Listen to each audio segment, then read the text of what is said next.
everyone, and welcome back to A Theater Near You. I'm your host, Chris Randazzo, and I'm joined this evening, as always, by fast-acting murder cleanser, Paul Giroux. Corn nuts. And open-door asshole policy, Sean Doyle. It's going to be so real. It's really going to be very. It's really going to be very. That's it. This month's letter was H, and we landed on Sean's pick, Heathers. Does this twisted dark comedy still kill today? Let's find out. But first, how you fellas doing? We were just talking about some things while you were up getting water. That's right. I'm here. Oh, it's live, baby. Yeah, all three of us are here. Fuck in it. the room. We'll do it live. So if this sounds terrible, it's because we're all in the same room. It's because we're all here. But Yep. yeah, we were talking when you went upstairs. It's us. There's. I think we have some questions about future letters, but also we were talking about summer blockbuster movies, specifically Independence Day. You say Okay, we have questions about future letters? Because that makes me think that either you and I don't understand the alphabet and the order that it goes through, despite having done this already. I think that someday more letters will or be that. added That's the to other the option, alphabet. right? like a X with like a weird little curlicue thingy, and it's called like Zorflam or something. What are we choosing for the letter Epsilon? Yeah. That was a bitch. But wait, what were you saying about summer blockbusters? I was just you guys were talking about Independence Day, and I was just gonna say that is one of the most vivid memories I have of a summer blockbuster. Because like, when did that movie come out? It was 96. I want to say 94. I mean, like, I think at that time in my, so what, I would have been like 13 or something. Like, I think that was a time that I was realizing that, oh, movies come out in the summer that are marketed in a way that it's like, come see this. 96. We were down at the beach, like we were down in Ocean City, and you know, normally you're at the beach doing beach things, but I think we were beaching it all day, and it was like, well, what do you want to do? You know, like, we go see a movie, and like we packed into this little movie theater right on the boardwalk. You know, and I literally think every seat in that house was packed for Independence Day. And I just remember, like that was the first time just being... and, like, I think we saw it on 4th of July. Like, it was on 4th of July, and it was called Independence Day, and it was about fighting our liberating battle from alien oppressors. And I just remember walking out of that movie theater into the, like, beautiful open air of the beach and just being like, this is life, man. Like that is one of the like cornerstone memories I have of like defining blockbuster movies. It's Independence Day. I agree. I think when I think like, what movies did I go see, and I was like, that's how you see a movie. This is the movie theater experience right here. And I think that's got to be number one. I mean, Jurassic Park was up there. I remember walking out of that being wowed. But Independence Day, at least 2, if not 3 points during that movie, I shit you not, the entire audience clapped. Yeah. Yeah. When was the last time you went to a theater and the audience clapped, let alone at the end? Everybody just started clapping after the speech, which is the middle of the movie. I was just about to say that. I know that one of those times must have been Bill Pullman's speech. Yep. Oh, yeah. And I was one of them. I was clapping, but there's a whole theater. And, like, for a moment in the back of my head, I'm like, we all know this is recorded, right? Like, he can't hear us. Star Wars, that happened to me. Anytime I went to go see a Star Wars movie, there was always, like, an applause. Like, whenever the Death Star explodes, there's always an applause. Whenever the big thing exploded, that happened with all the Star Wars movies. The movie theater experience for me is actually pretty different, right? Because I loved seeing Independence Day and Jurassic Park. Those are two of those blockbustery kind of things. But the best movie theater experience I ever had was South Park. What? I have never in my life... Did I see that with you? Possibly. I think we saw that together. Everyone was crying hysterically in that movie, and it was a theater full of people that were there for that specific kind of humor, and like none of us knew it was a musical, so when it started being a musical and like Uncle Fucker comes on, everyone in the theater is just absolutely rolling. The whole theater. I've never been around that many people laughing that hard in my entire life. It was obviously, like, the big action movie theater set piece thing is super amazing. There will Endgame. There's another applause moment right there when he Avengers assemble. When he picks up the hammer. Oh my god! Yeah. Oh my god! Right. I will never forget that. That was one of the most amazing theater experiences ever. But yeah, for me, it was that South Park movie. Laughing so hard with so many like-minded assholes. The It was South so great. Park movie story reminds me of Beavis and Butthead, and I don't know if one of you fucks wasn't with me, but I definitely saw it in theaters, so I went to the with you. theater probably opening weekend. It had to be opening weekend. We got our tickets over at Town 16. I think it was like me, Joe Charles. Maybe it was like, might have been Dan Miguel, me, and Joe Charles. I don't remember, but there was 4 of us. And we got our tickets, but then we dicked around. And then we went in, and this is way before there was assigned seating. And the place, there was no seats. People bought tickets for other things and came into there. So now there's no seats. And we're like, fuck that, we're watching this. We went to the front of the theater and laid down on the floor and stared up at the screen almost directly above us. And then, of course, it opens up with like them coming out as like Godzilla. I think that's how it opens. That's definitely a scene in it. God, I was like, I guess this is how you long. watch this movie from underneath. This is just panning out. I don't remember seeing the Beavis and Butthead movie in theaters. I do remember seeing South Park with you, Chris, because you know what? I feel like that's part of a long string of movies I remember seeing with you, some being failures and some being successes. And yeah, like I remember South Park. I think I was at kind of a low point before we walked into that movie, and then I was like, this is amazing. Like, this is changing my life, this movie. So funny. But yeah, I remember, Chris, we saw X-Men together, and I remember that being not great. That like they kept opening the doors and the light from the sun would flood the screen. That's right. And then I remember we were sitting next to this little kid that would not shut up. Right. He was like, "Daddy, is that the X-Man? Is that the X-Man, Daddy?" I'm like, "Oh God, this kid! I'm gonna kill him." I remember your story about seeing Castaway. Did I tell you guys? I don't remember what stories I've told on this podcast and what I haven't. But did I tell you guys my story about the Sixth Sense? Doesn't sound I familiar. don't remember. Okay, so I didn't see this with you guys. I saw it with a former girlfriend. Let's not name them, but they were. No, let's name her. Belinda. Belinda was her name. They were in college somewhere in North Jersey. I was in Maryland. So we decided we were going to meet in the middle in Philly and see, and like spend time together, but also that's when we saw a movie. So now I live in Philly, but like at the time I was just visiting Philly, and the movie theater that we saw it at, it's not there anymore. It was on Chestnut Street. I remember going to this movie theater, and so we sat pretty close to the back. There's only a couple people behind us, but there was one guy directly behind us. And every time something scary happened, this guy would audibly react. So like somebody walks by with like half a head, he'd be like, "Damn," or like, I don't know. There's a one point where like I think the kid is in the bathroom and like this ghost like wipes the screen. It's kind of a scary jump scare noise, and a ghost comes by, and this guy's like, "Damn, damn." So like he would do this over and over, and then the movie ends. And it turns out it was Wilford Brimley the whole time. I mean, spoiler alert! Spoiler alert! Bruce Willis was dead the whole time. If you have like, I don't feel bad about spoiling The Sixth Sense. It's like a 20-year-old movie. It's 20 like, years. You should have seen it, right? But so this twist is revealed. The credits end, or the credits roll. This man is completely silent.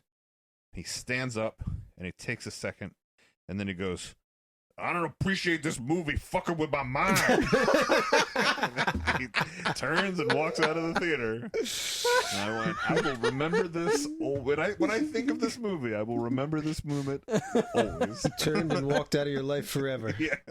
But he is not forgotten. I can't tell you how many times, like, I told Karen the story of you seeing Castaway, and I don't know why that just stuck with us. Like, we quote that all the time. Oh, I get it. He's crazy. He lost his mind. All the time. That still comes up. Well, there was the Castaway thing, but then I thought I also had a pretty good Titanic story, which I saw Titanic with Kim Upholstery. That can't be the right name. Upholstery? Up Schulte? Yeah. I saw Titanic with her, and she was like, Titanic. Like, she was like, I'm going to Titanic. Like, she's like, I've seen this 6 times, and this is the greatest movie that ever was.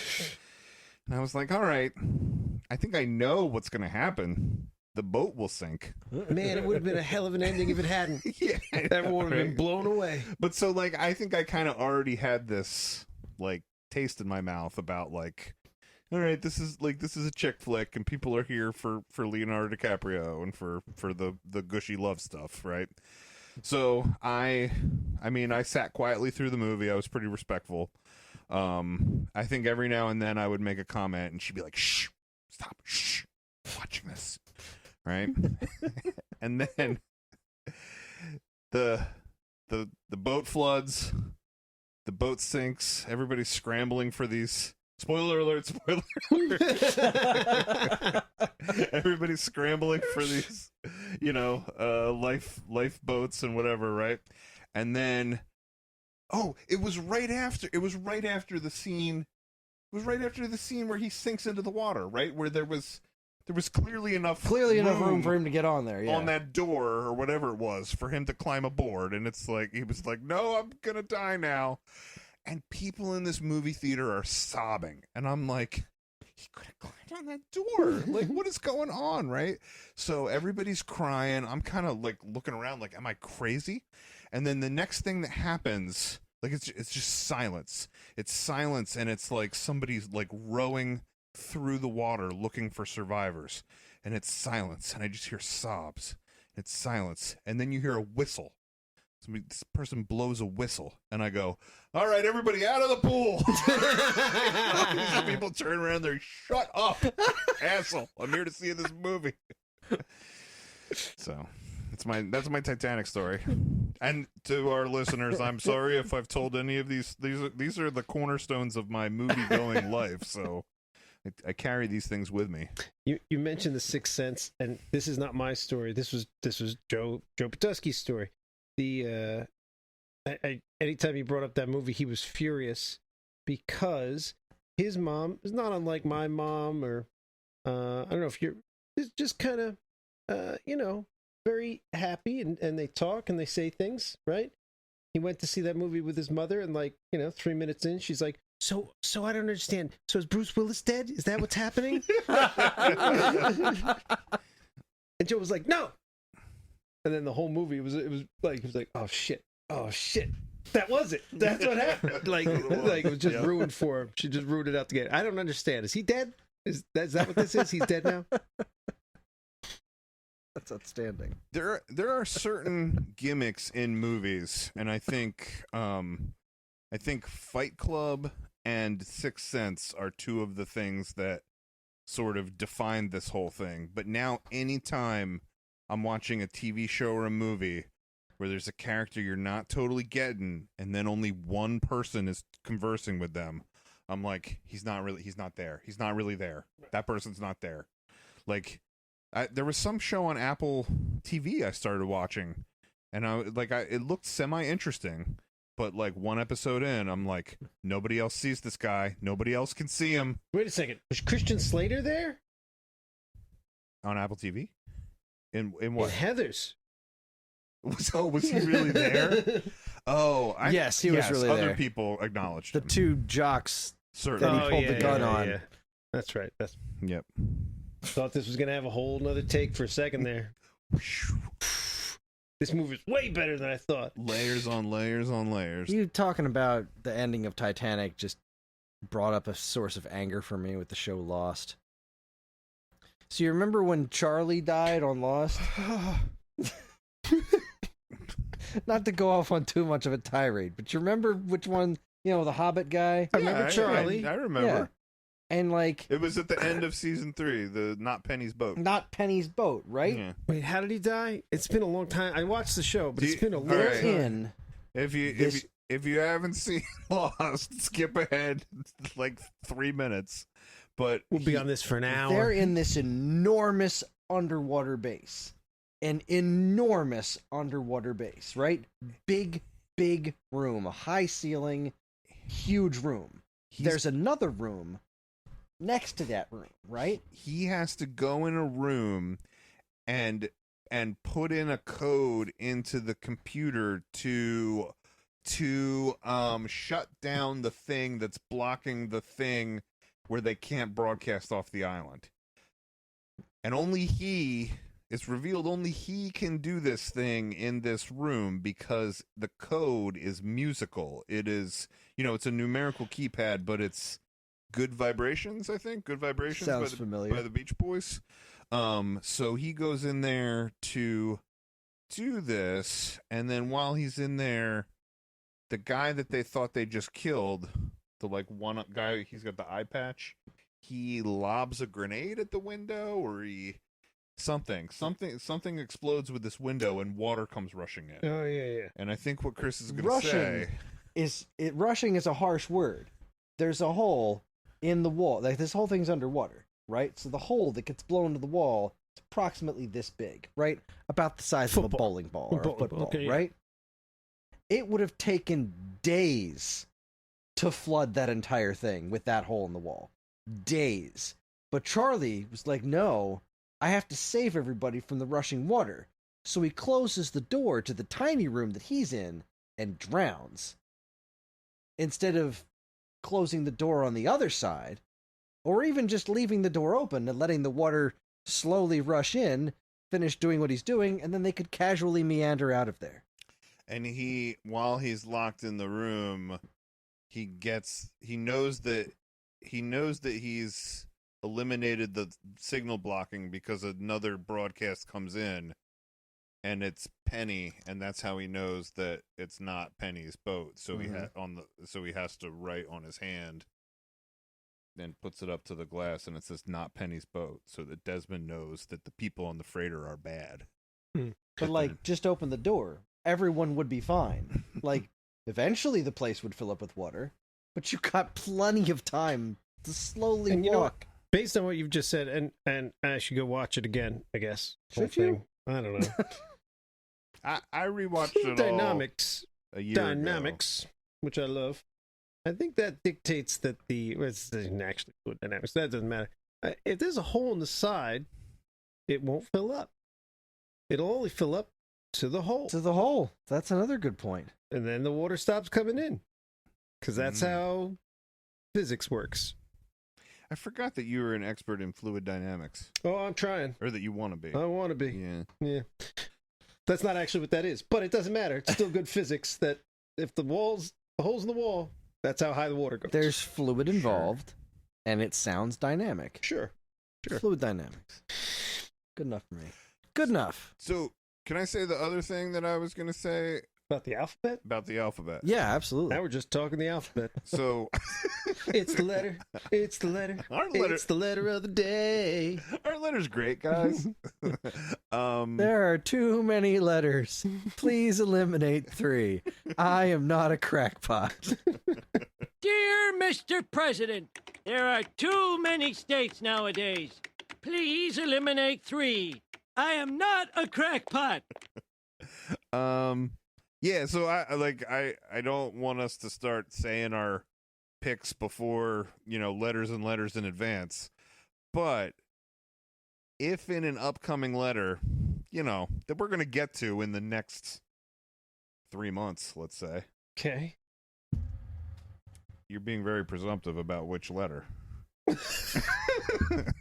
if in the next couple months we get to a letter and I want to play my marathon card, how do I do that? Because I think We have a marathon card? I think we established this in the rules of the last 26 letters, Oh, that once God. every 26 letters, Paul gets to play a marathon card. Twice. There was a Rocky marathon and a Fast and Furious marathon. I only I only facilitated the Rocky Marathon. Fast and Furious was an unofficial marathon. It Right. was. You just do it. Yeah, You just play your card. Yeah, just play it whatever you want. But do we have to pick my letter, or can my pick be a marathon? Now I'm thinking JKL, and I've only got I think your pick can be a marathon. yeah. Okay, so it's not like the rules aren't we pick my letter and then I play the card. It's I can play the card when I do the pick. And I'd argue if we don't pick yours, you still have the card. You get your Okay. card back. Okay. We didn't do it. If we don't pick my letter, then I get to play the card another day. Okay. Cool. Cool. Cool. Well, I'm ready for another marathon day, Oh, I'd love to do another marathon day. especially in the dead of summer when the summer starts. It's so nice. You're like, the fucking summer's here. I've been hating the winter. It's time to do this. And then by the time you're in like the end of July, you're like, it's hot out, It's man. hot. I need wanna be a outside. day. I need a minute. I love a marathon. Surprised Sit in we're the not doing a marathon right now. air-conditioned I'd have a puffers. I'd have a beer. All right. I miss that show so We much. should start recording. Test. Everybody clap. Oh, I have an unrelated to this podcast thing that I'm going to say. Do it. Do it. Do it. Doing it. I just recently discovered that my favorite video game series is all of the titles are songs by Queen. You And didn't then- know that? I didn't know that. And then I was like, what the hell is wrong with Queen that they're naming their song these weird ass things? And then I went and looked at their other song titles, and Queen was just naming their songs all kinds of wild ass shit. They are all over the place. They were just like, fuck you guys, we'll do our own thing. And then some of their songs that have wild names, I'm like, this just sounds like video game music at the beginning. Go listen to the Fairy Feller's Master Stroke. Like, that's a Queen song. And when you put it on, you're like, this is the beginning to a Nintendo video game. I am freaking sure of it. It's pretty weird. Because the series is Ogre Battle. Yeah. Oh, okay. And I it's don't know like- this. There really isn't much of a connection between that game. When you look at Ogre Battle, you don't think Queen music. No, And yet, there's it's like that a bunch of goblins and orcs fighting a bunch of humans and hawk people or whatever. And Yeah. it's a strategy game for really, really nerdy people. Mm. But like the subtitle, Ogre Battle is the name of a Queen song. That's the overall title. But then all the subplots is like March of the Black Queen. That's a Queen song. Person of lordly caliber. Queen song. So wait, I think I need more context. Is the Queen music in the video game No. series? Nope, just the names. No relation whatsoever. Oh, okay. It's just this weird thing that's there for The some guy reason. who did this, and he did one of those things where he starts with Chapter 5. Fuck you! Fuck you! I mean, I Just think start at the beginning, asshole! that's a flaw because I think as we've seen, if you put Queen music in something, it becomes epic, Yeah. like Yeah, Flash but then you got to Gordon pay for it. or Highlander. And the first game came out on like Super Nintendo. I don't know how well they were translating actual songs to. Have you ever played Journey Escape for Atari 2600? Because you haven't lived until you've heard Don't Stop Believin' coming out of an Atari 2600. Let me tell you what. All right, I stand corrected. Apparently, they could just do it. Here we are, born to be kings. There's a words. game that came There's out no recently words. It's not possible. I am immortal. called Air Twister. And this game really wanted its soundtrack to be Queen, but they didn't get Queen. But whoever they got is this weird, like, store brand Queen. The soundtrack is not a thing. unbelievably bad. And you can tell specifically which Queen songs they're ripping off as they're doing it. It is horrendous. It's called Air Twister. I highly recommend looking it up. You play that game and you just put on Queen music. All right, so that was your contribution. Yeah, just something that struck me. All right. Is there a Twister? No, this is Don't Stop Believin'.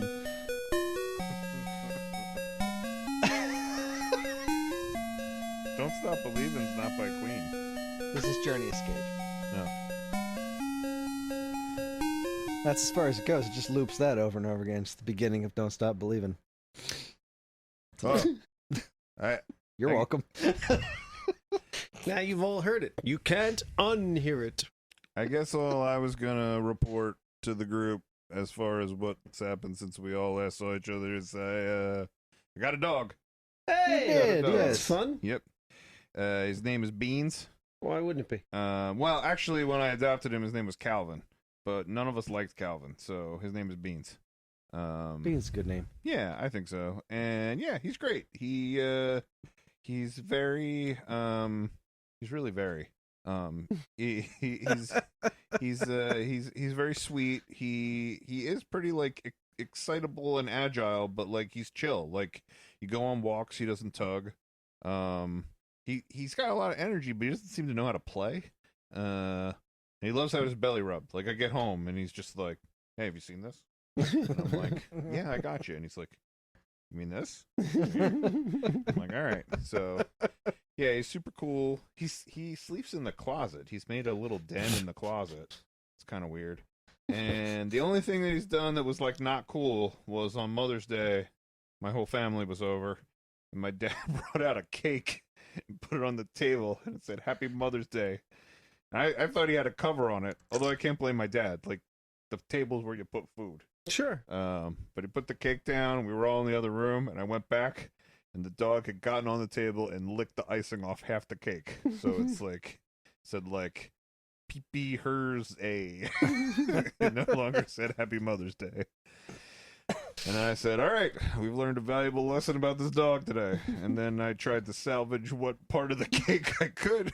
And You just don't tell anybody what happened. You cut slices from the other. I'll serve the cake. I'll serve the cake from the kitchen. Don't you guys, moms, you just take it easy. This is your day. yeah, nothing to see here. Bring out folks. very small slices from the salvageable portion. I ate the happy part. Here's the rest of it for you. I actually went to the theater with my kids on Star Wars Day on May 4th. We went to go see Star Wars Episode 1, The Phantom Menace. I can confirm it is not a very good movie. I love it. I love that movie. But There's lots of great parts. there are great parts in it, and it was so worth it for those great parts. Like sitting through some of the boring stuff and Jar Jar, which is just terrible, was so worth it for like seeing the pod race on the big screen again. Pod race was great. And like the kids were into it. The kids really enjoyed the movie. But specifically, I sat next to Ellie, and I forgot. First off, it had been like a while since she'd seen this movie, so she didn't have any real memory of it at all. Nor did she have any memory of Darth Maul, which I thought was interesting. Because I forgot that you don't see Darth Maul without his hood on for the entire movie until the end. So I'm waiting the entire time for Duel of Fates, right? When that door opens, dun, dun, and like, we'll handle this. That's like one of those theater moments, you know? Like, I remember being in the theater for episode 1 on opening night, and there was, of course, there was an air of disappointment from certain people in the audience, but everyone was on the edge of their seat when that door opened up. That shit was amazing. And I was waiting for that moment with Ellie because I knew she was going to think it was exciting. And she did. She sat up. But I wasn't prepared for her seeing him without his hood off, because as soon as he took his hood back, she audibly went, "Oh God!" I was like, yes, that was the ticket price right there. That moment, she was so into it from that point on. And when we got home, she dug out the old lightsaber toys that we got her and John when they were younger, and was just playing with lightsabers for the rest of the day. So it was so cool. That's awesome. I'm so glad we went to go do that, because it was cheap tickets. It was like discount ticket day, so it was like under $40 for all 4 of us to get in there and go see the movie. It was outstanding. Couldn't be happier. I mean, I guess I could be happier if it was a better Star Wars movie, but still, if you're gonna see, like, I'm not going back to the theater for Attack of the Clones. I'm not going back for Revenge of the Sith. I'd go back for any of the rest of them, honestly. But episode 1, because of like the pod race, Duel of Fates, and that spot in the desert where Darth Maul's just comes out of nowhere. I love that spot because he doesn't know who Anakin is at that point. He's just like, oh, a kid. I'm gonna run him over. Just zoom. It's Anakin drop. Like, why did he have to duck? Because this guy's an asshole, and he was like, a kid. I'm gonna run over it. Like, no clue, no connection to him at all. Just let me commit some real quick murder on my way to kill this Jedi. Good times. Maybe episode 1 could have been made better by a soundtrack from Queen. Oh my God. It wouldn't hurt. Lisa here, born. I am a gunkin. I have inside me purple goo. I'm sorry, I don't know what I'm singing, guys. We can talk about the movie if you want. All right, let's talk a little bit about Heathers. We watched it last night. Sean, Greg, Melissa, Karen, and myself. We watched this at our house via nefarious means. Karen brought off-brand corn nuts and made some kind of blue drink that I'm sure Sean can explain better than me. Oh, well, she was leaning into the blue curacao so we could all drink some all-purpose drain cleaner. I think she used like some cream of coconut and I don't know, maybe a vodka or a rum in there or something. I don't know. It was good. It was tasty. It was very tropically. Something you'd want on a beach day, but it was on point for the blue liquid. And she served it to us lovingly in coffee cups. Wow. She was on it. Yeah, she put some She thought brought into the it this noise. time I around. take it that Karen was a fan before. you Yes, watched she it. knew this movie well before we Okay. watched it. All right. I had no clue about this Okay. movie. I Clearly not, had no I idea. had not seen this movie in like 20 years. Samesies. And the only reason I know I saw it is because I vividly remembered the end. So it kind of took away from like it was almost a fresh experience. Like I didn't remember a lot of the middle at all. It was like watching a new movie, but I kind of knew where it was all going. Yeah, I bet it's the same. I probably hadn't watched it in 20 years, and I think I had seen it in like not seen it, but seen a scene from it in a film class, and then I was telling Sherry about it, and again, this like similar to Chris, this was one of my wife's favorite movies growing up. She was like, "Oh, you haven't seen it?" So we watched it together. And then this viewing, I think, was a very different experience than the first time I watched it.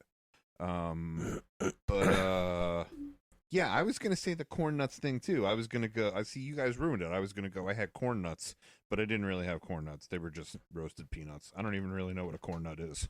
The drink was called a Big Blue Freeze. It was coconut cream liqueur, rum, pineapple juice, and blue... Curacao. Yeah, that word. Sounds... Blue curacao is this generic-y blue liquid, blue alcohol that they use to turn drinks blue. It's technically alcoholic, but I mean, don't just drink that. It won't Is be it good. Windex? It's alcoholic Windex. Yeah. Kind of like that cleaner that killed Red Heather. That shit worked fast. Yeah. That was... It must have just, like, burned her insides. We'll get there. Let's see. So, Heathers was released in theaters on March 31st, 1989. It was distributed by New World Pictures. It was directed by Michael Lehman and written by Daniel Waters. March 31st, 1989 is the same day the wall came down in Germany. Hmm. There might be a connection here. There might be. 2 historic things on one day. Lehman's other directorial works include several episodes of The West Wing and the movies Hudson Hawk and Airheads. Walter's other writing works include Batman Returns, Demolition Man, and Vampire Academy. The movie stars Winona Ryder, Christian Slater, Shannon Doherty, and the late Kim Walker. It tells the story of a young girl who falls in with the wrong crowd, then falls in with a way wronger boyfriend who turns out to be a murderous psychopath, which she's kind of okay with for a while. Sure. Yeah, you know. Yeah, it's about right. So yeah, like I said, I had never seen this movie before. I was kind of under the impression that this was like Mean Girls, and it almost kind of sort of started that way. And then it took a lot of turns. A lot of turns. I'm not going to say I didn't like it, because I did. I enjoyed watching this movie. It was very strange. The way people reacted to things confused me. Like, when Christian Slater pulled the gun on those 2 kids, I didn't see that coming at all. And then it turned out that he shot blanks at them, and he didn't really get in trouble for that. They're like, they were blanks. Don't do it again. Cool. It's Yeah, cool. I mean, it's Don't not- do it again. Yeah, come on, rope it in. Like, I feel like, I mean, I know the 80s were a different time, but I feel like bringing an actual gun into a school and firing it at other kids is grounds for some sort of punishment. So, listen, I think they said he got suspended. yeah, Oh, we got suspended? Or I think they said he'll probably get suspended. Right. And then they just moved on. Yeah, they did because there had to be a movie. Like that. So the movie can happen. So the movie could happen. Oh my God, I have so much to say about this movie, and I think a lot of it directly ties into exactly what you just said, Chris. Okay. I'll say this. I've wrestled with this movie for 24 hours. I watched it 24 hours ago, and it's been on my mind for 24 hours. And I've had a hard time figuring out if it was awful or amazing. And I think what I've landed on is off-mazing.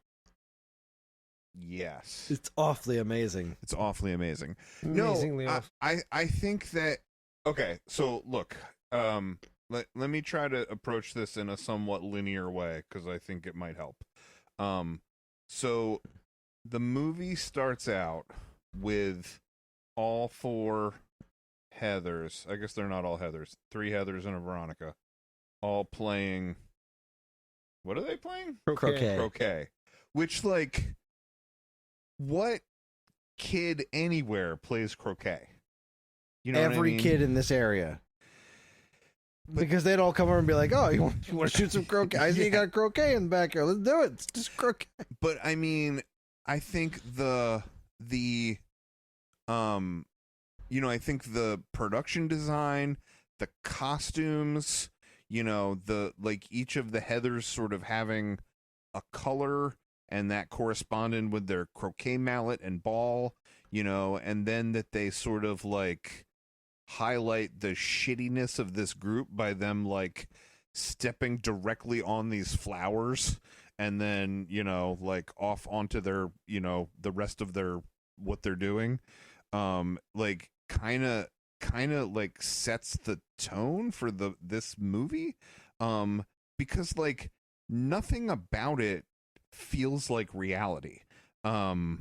Like at one point, like we were watching the scene in the cafeteria where they were, where she's she writes the note to the fat girl, and like and they're playing that awful prank on her, and then they're walking around and doing that poll and stuff like that, and like I paused it and I was like, none of these people talk like real teenagers. Like none of them are talking in a way that feels natural or realistic, right? Like I don't know how I expected it to be when they were teasing that girl, but like I think you expect some sort of, I don't know, teenage drama to unfold, right? Like, oh, you should do this. No, I don't want to. Well, if you don't, blah blah blah, I'm gonna do like kids are catty and they're weird, and like I think you expect it to unfold in some way that's more natural, but it was almost like people said their subtext out loud, like that it was like you're gonna play this prank on this girl. I don't want to. I don't have anything against her. You don't have anything for her. All right, well, why should I do it? Because you're friends with the popular people, and it's easier than being a loser.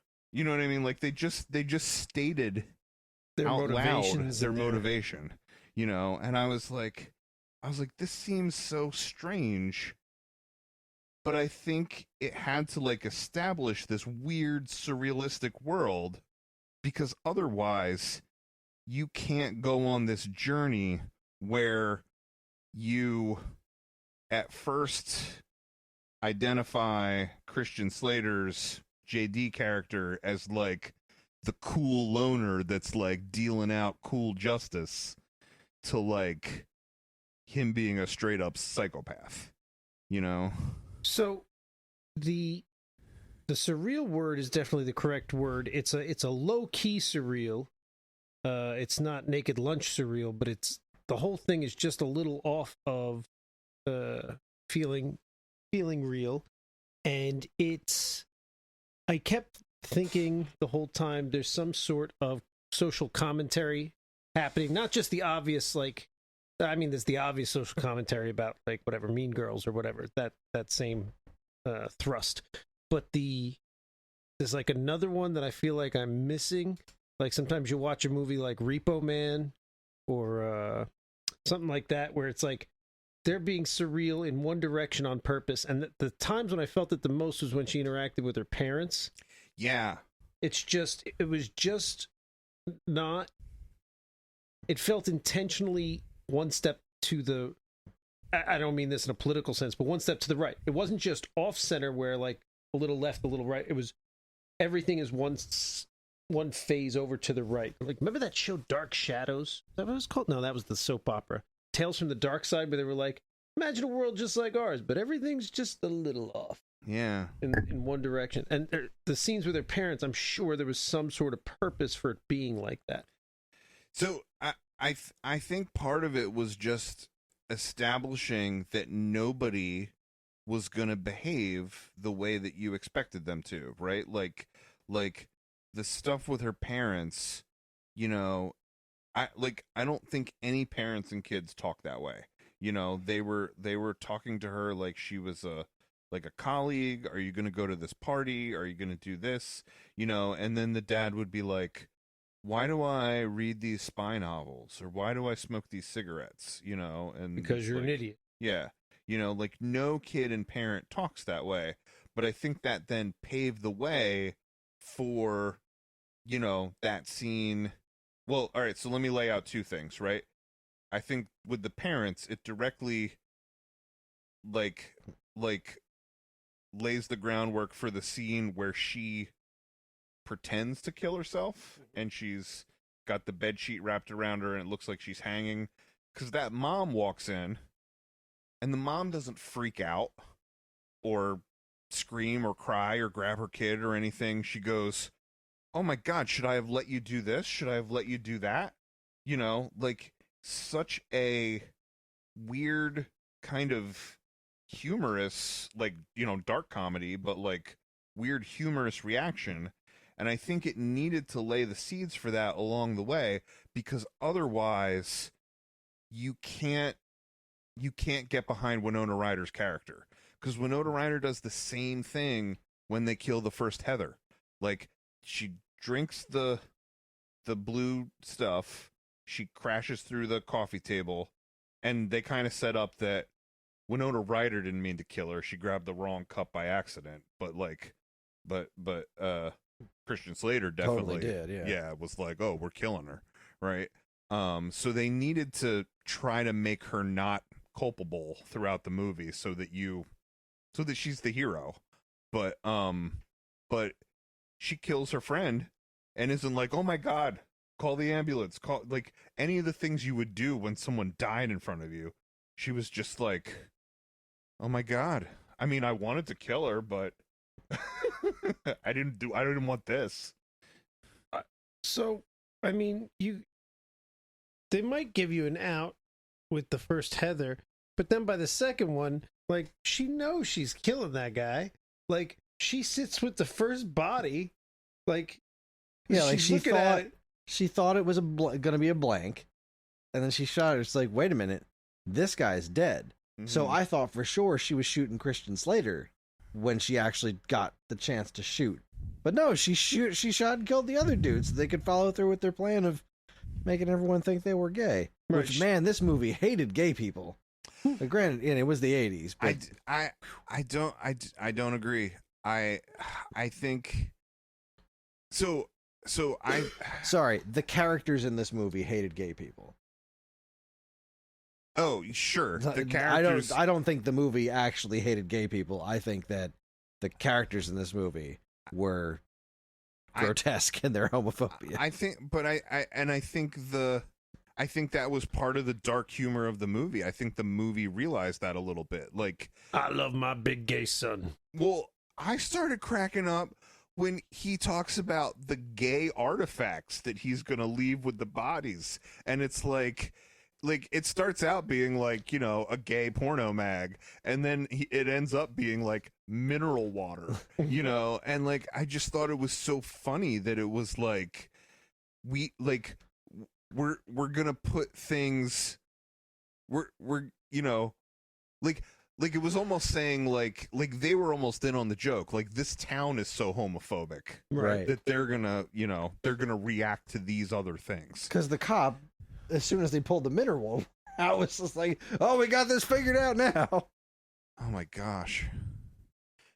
This movie was a ride. This was definitely a trip. Yeah. No, I'm kind of landing on feeling like this movie was kind of amazing and kind of ahead of its time. Cause look, I don't think this movie was without problems. I think it had some issues. For sure. It had some weird, there were some very strange pacing things and some really weird edits that were just like, I feel like there needed to be more connective tissue between these two scenes, but all in all, I chalk that up to filmmaking in the 80s. Yeah, there was some pacing things. I mean, I think there was also some things that the movie thought out in a very smart way that you didn't expect. But the I think the reason why we all wrestle so much with this movie is because we live in a post-Columbine world. Like when this movie came out, we were like, what, 9 years old or something? Like we were not able to see and or appreciate this movie. We saw it later in life. And when we were the age that the kids in this movie were supposed to be, which I think I made a comment. I think I paused it and made a comment about that too while I was watching it, which was just that like a lot of them looked like 30-year-olds playing like 18-year-olds. Like, especially in the 80s, it was like hard to know how old women were. You know what I mean? Yeah, because like, they're all wearing these shoulder poofy pads. they all shoulder have pads. big hair and shoulder pads, and you're like, cool, you could be 18 or like 35, and we don't know. But anyway, like when like Columbine happened when we were in high school, we were the age that these people are now, or the age that these characters were in this movie, and like like watching it now, the moment Christian Slater pulls out that gun, you're like, it's over. He's the bad guy. Right. You know? But I really think that at the time that this came out, that they were really trying to gradually build this.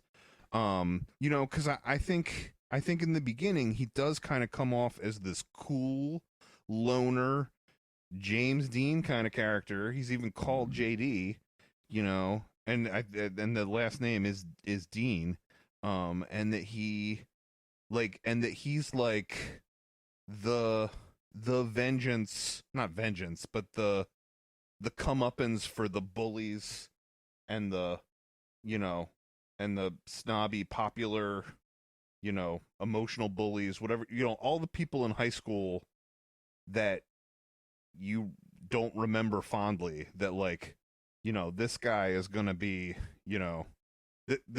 I think in the beginning you think he's going to be the hero, and I think they're really trying to lay that slowly for you to go like, oh my God, like this guy's the devil. A murderous psychopath, yeah. Now, did Karen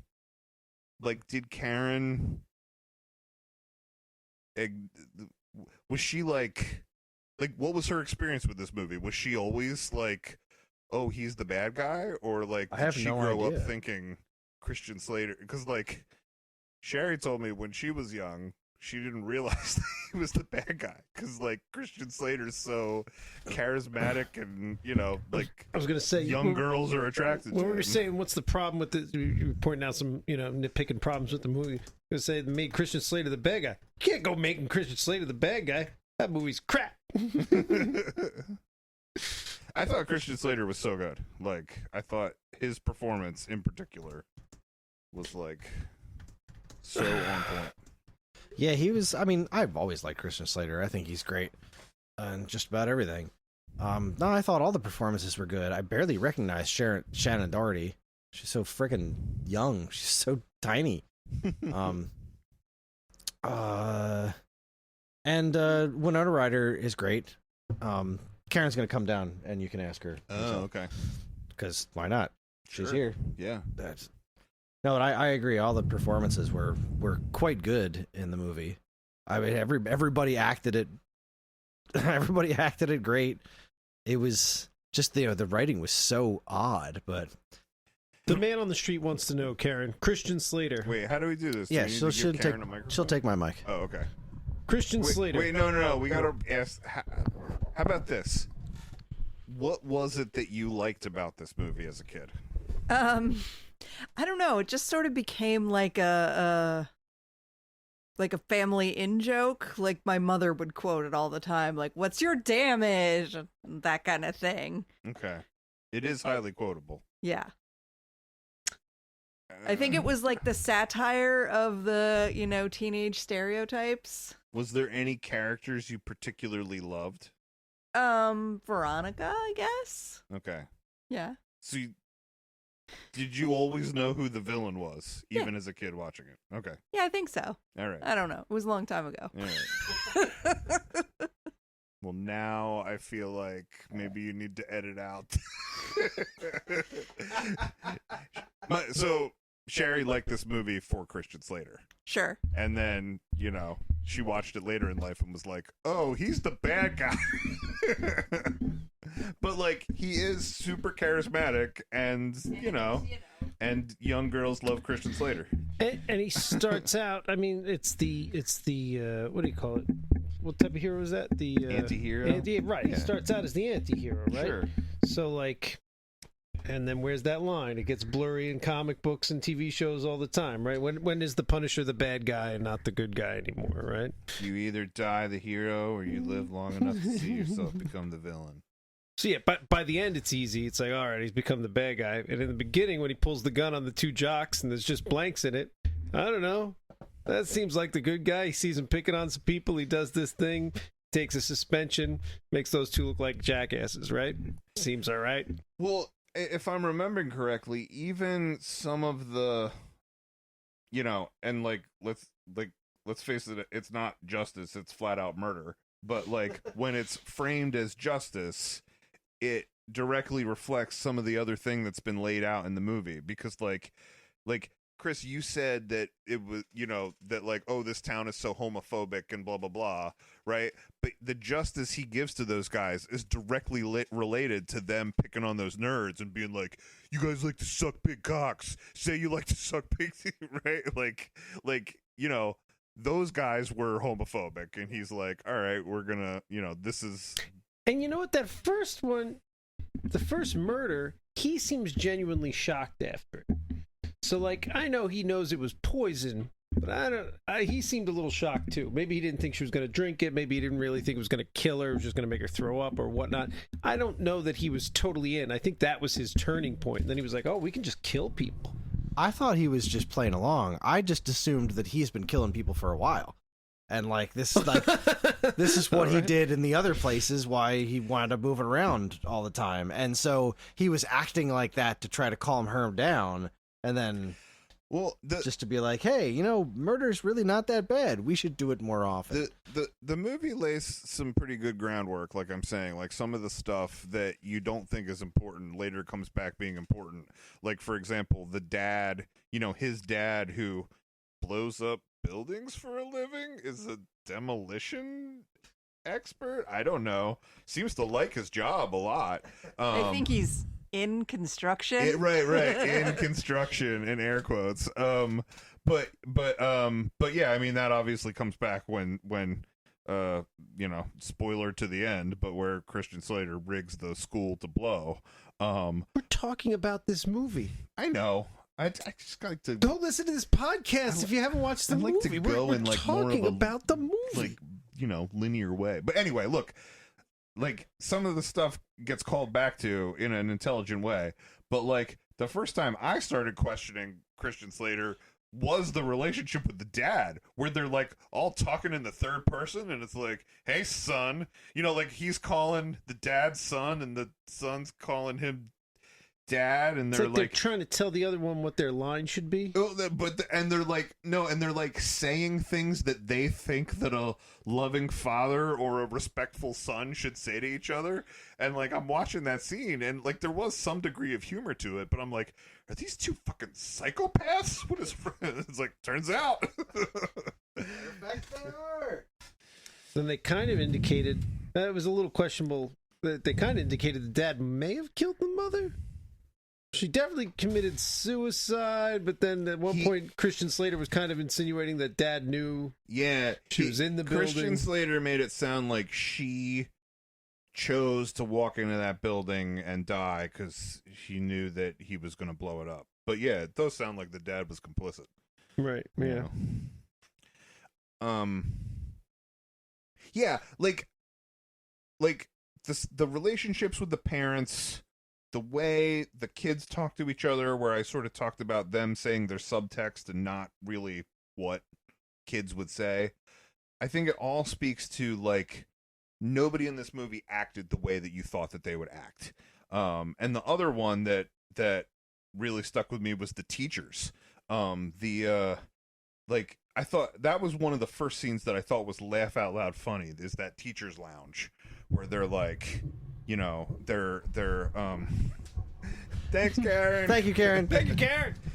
That teacher's lounge where they're talking about all the you know, like they're all essentially bashing the Heather that they thought committed suicide.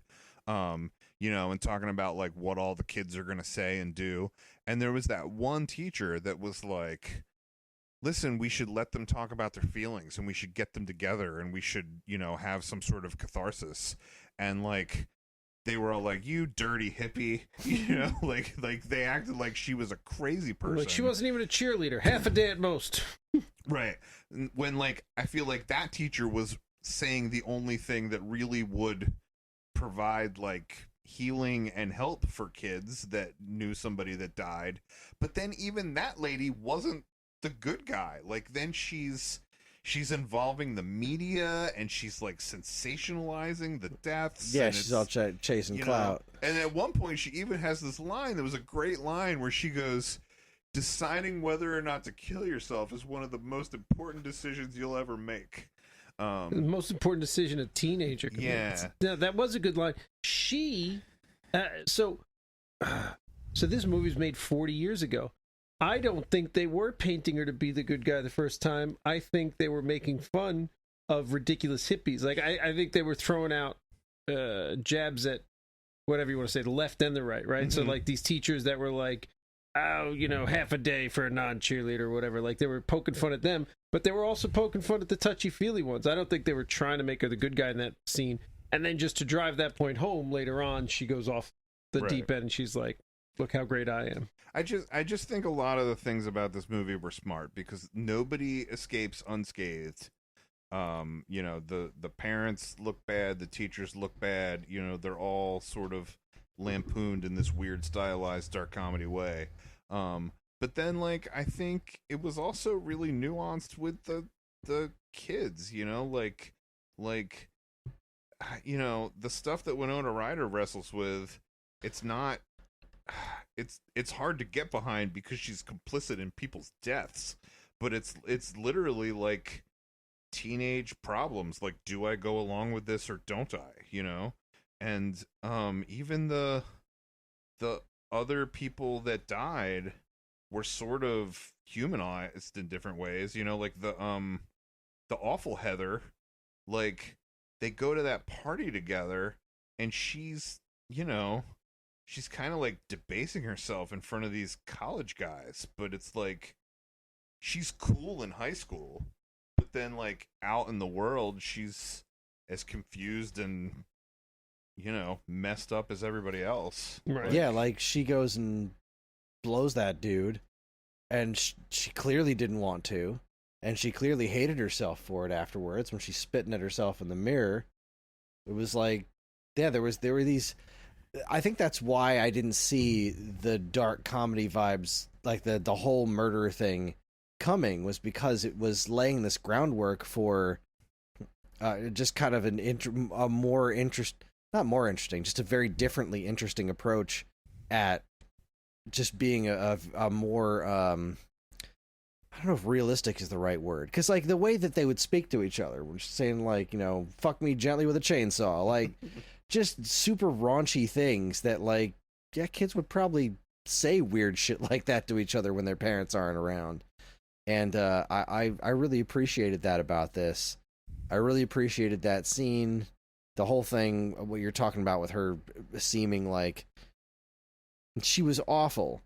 And then, like, she was also bullying the other Heathers into being more awful than they were, or at least it seemed that way. Mm-hmm. But then after Shannon Doherty took her place, she went right to being as awful. Yeah. Like, I had this expectation from the first chunk of the movie that if that Heather was gone, she would be free to not be an awful person.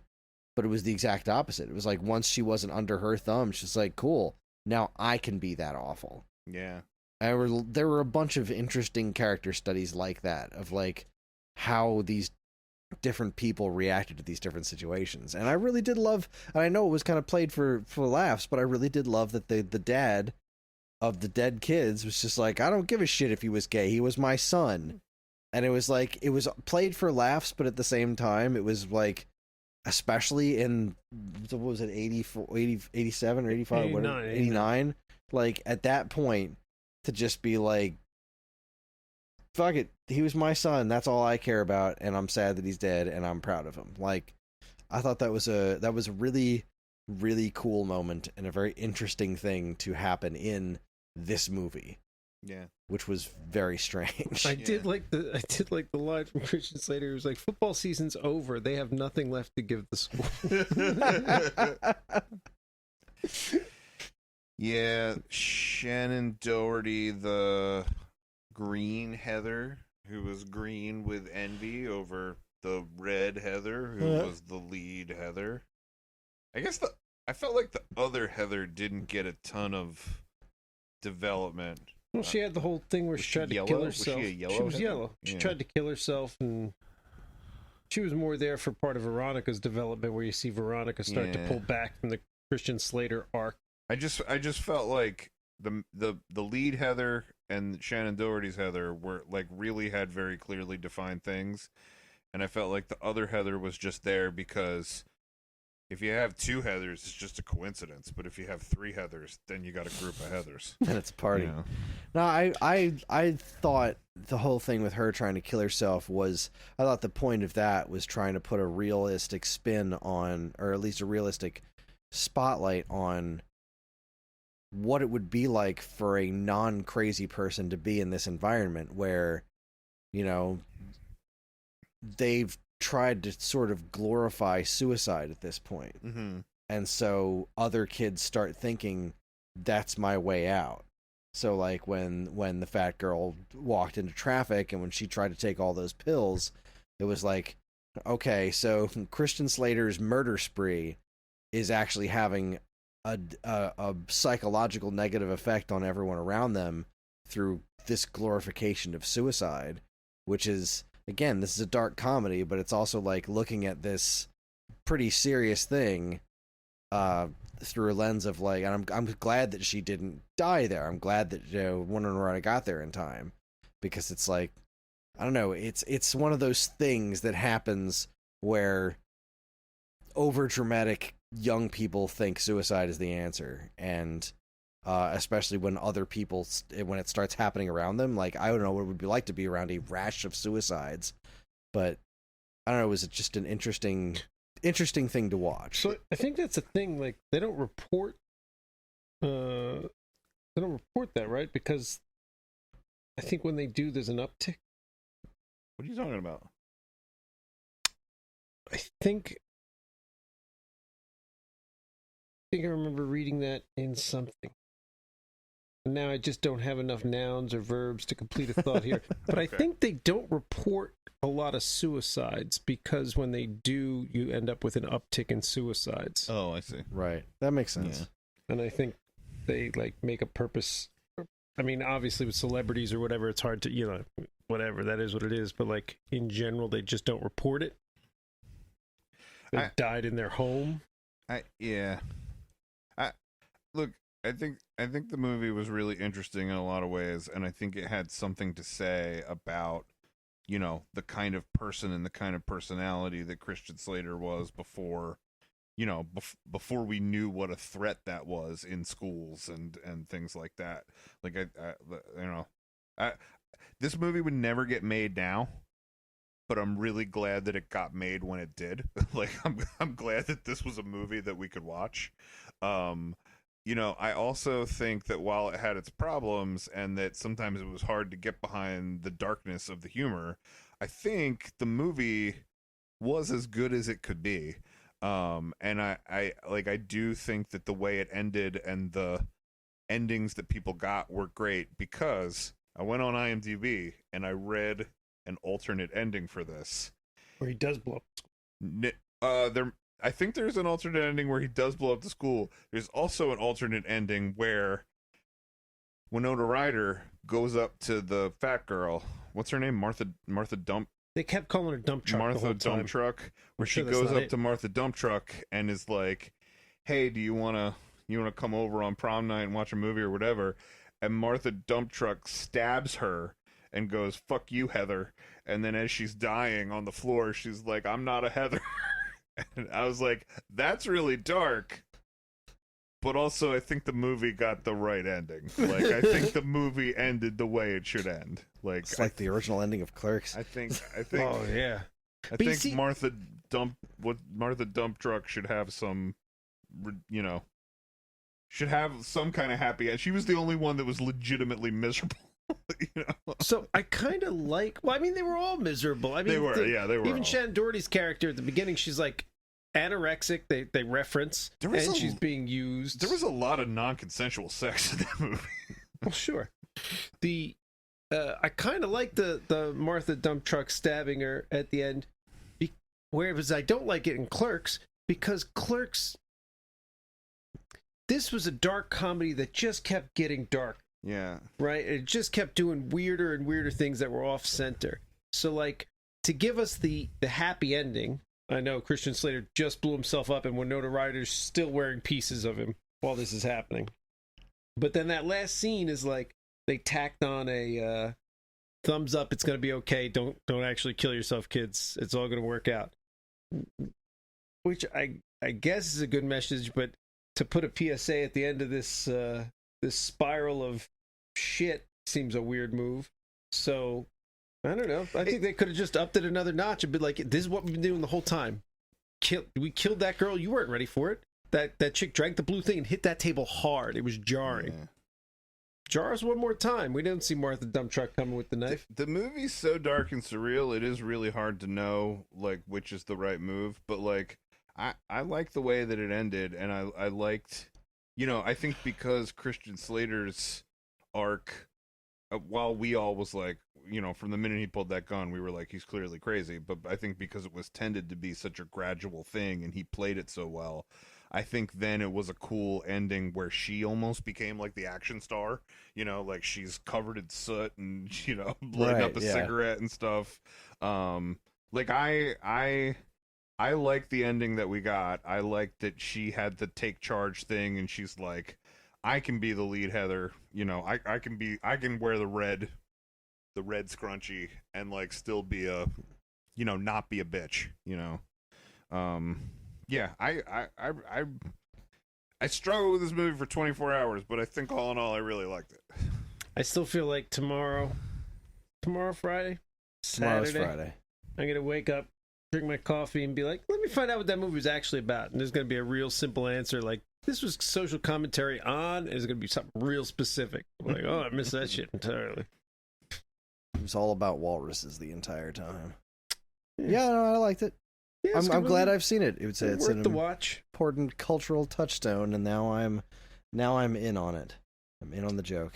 Yeah, I'm looking through my notes. I wrote about Christian Slater climbing through her window. I thought that was creepy. Although, like, Was this the first time that happened? Like, how far back does that trope go? I don't know. Like, they used to do that in Clarissa Explains It All. Right. And then I remember there became a point where there was literally an episode where like they, I think they had like gone through puberty and everything, and he's like, I shouldn't climb through your window anymore, huh? And she's like, nah, let's not do that. I've always wondered about that. It happens a lot in movies. I've always grown up, maybe it's a New Jersey thing, but everywhere I've always grown up, there were screens on the windows. Sure. But like anytime you see, like, people are always opening windows and there's no screens. Or like people can just like climb into windows. Climb out Sometimes you have windows. those screens that lift up like the windows. Yeah, but like there's none of that. It's just Right, not right. screens. It's just you open up a window and it's the outside. Maybe because we live so close to the bay, that's not an option. Yeah, like that's the question. Are windows elsewhere in the country? You're just in Kansas, write us. yeah. Do you need screens, or is it just cool? I'd like to know. I wrote a note about the funerals. I thought, and like, clearly the last funeral was a dream. Hmm. But like, I thought the funerals got funnier, and I liked that. Because what was the... Why was that last section a dream, I wonder? Because like we'd already gone super dark, so why did we have to pull back on that one? I know it just sounds like I'm pushing this movie to be darker and darker, but like it was so surreal and so over the top. That last segment, Zack Snyder's Heathers. Yeah. that last segment ended up being a dream, and I was just like, why did the movie do like they That could have was the thing that sort of slowed the action down for me. that could have just been real, and that third Heather could have taken over and become the evil mega bitch. Where they could have... The dream funeral was supposed to be the Shannon Doherty funeral, right? Yeah. Yeah, they should have made it. They should have made it the other Heather, because I think it's better when she steals the thing back from the envious Heather at the end. But yeah, that like why we've already killed Three people. 3 people. Why stop there? Right. Why not the fourth? Yeah, This is too far? I don't know. Why is this too That far? sentence taken out of context is a little Concerning We've Paul already- and Sean think if they we've kill already 3, killed might 3 as well hit the people. gas Let's just pedal. keep killing them. The funerals were so funny though. I mean, the first one where they each come up to the casket and they're like saying the weird thing that's in their head, like Right. And the football player guy was like, "Why'd you have to kill such a hot piece of ass?" "Oh, I didn't mean that, but I kind of did, God." Like, and then the second funeral, Sean already said, or both of you already said how much the line about "I love my dead gay son" stuck with you. But like, I just also thought it was so funny that there are 2 caskets side Oh my by side, God. both of them in their Football football gear helmets with with the footballs footballs on on them. them. Like, that cracked me up. So then I maybe it just had to be a dream, the last one, to make it so over the top, because like I loved Everyone how dressed like an Eskimo. yeah, I loved how the priest who was the guy from Beetlejuice, which was another weird Winona Ryder like Yeah. tie-in there, but how that guy was like Eskimo. She underlined this word. It made me laugh so hard. Yeah. Well, I'm tapped out. There was more stuff with I think the literary references too, right? Because the smart the first Heather was reading like Sylvia Plath or something, who committed suicide, and I think that was where Christian Slater was like, oh, let's make it look like a suicide. But then I missed that entirely. but like she wasn't really reading the book. She was reading like the Cliff Notes or something. Like it was the Cliff Notes on the floor. Right. Oh yeah. And then with the other Heather, the underlining stuff in Moby Dick, like I guess like I don't know what, like popularity is her white whale, or being the head Heather is her white whale. You're trapped inside this symbolist tome. I don't know. I don't know why that was relevant. Again, I feel like I missed something there.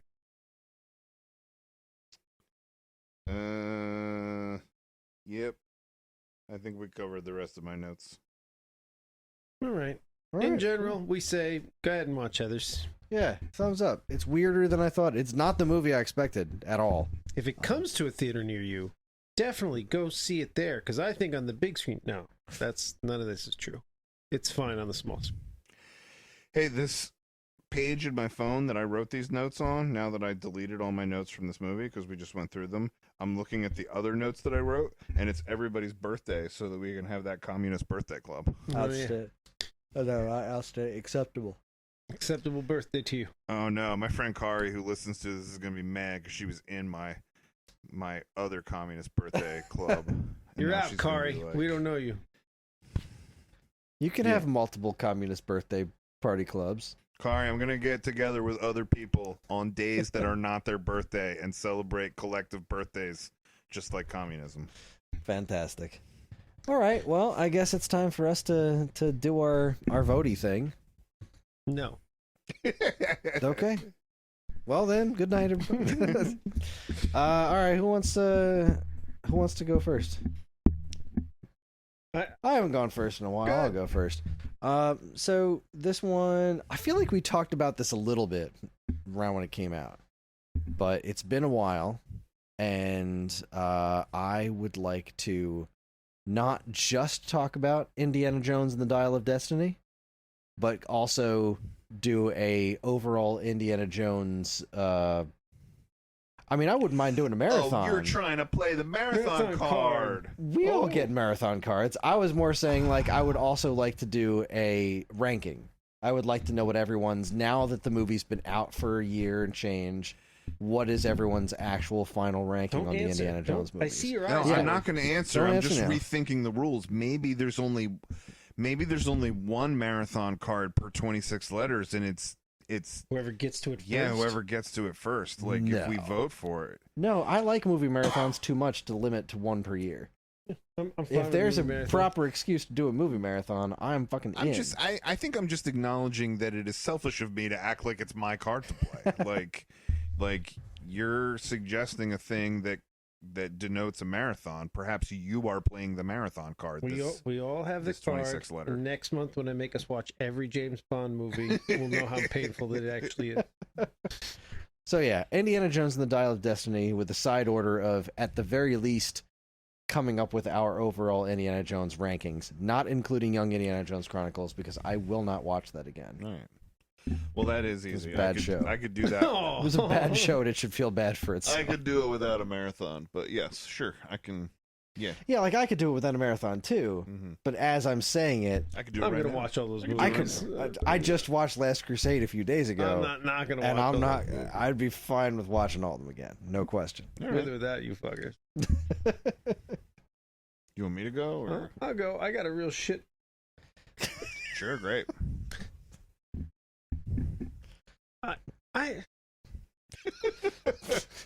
Yes, that's the letter. You can do it, Sean. So I don't know if you guys have both seen this. I've talked about it. Have you both seen the item? The Which item? item? No. Just called the item. I think this was a Jed Was it Gredham a- special. Was it in a box? Boy. It was. Really? Do you know the Is movie? it shiny? No. I don't know. I'm just making weird jokes. I don't know this movie at all. Came out in 1999. It is available on YouTube. I checked for free. Indiana Jones is on Disney Plus. We got this from Video Depot. I want to say Jed or maybe Chung. And we watched this. And when I watched the preview today, it said a Cannes Film Festival Select or something. This was the biggest piece of shit movie there ever was. Like, I mean, way worse than Plan 9. You're really selling me on it. I know.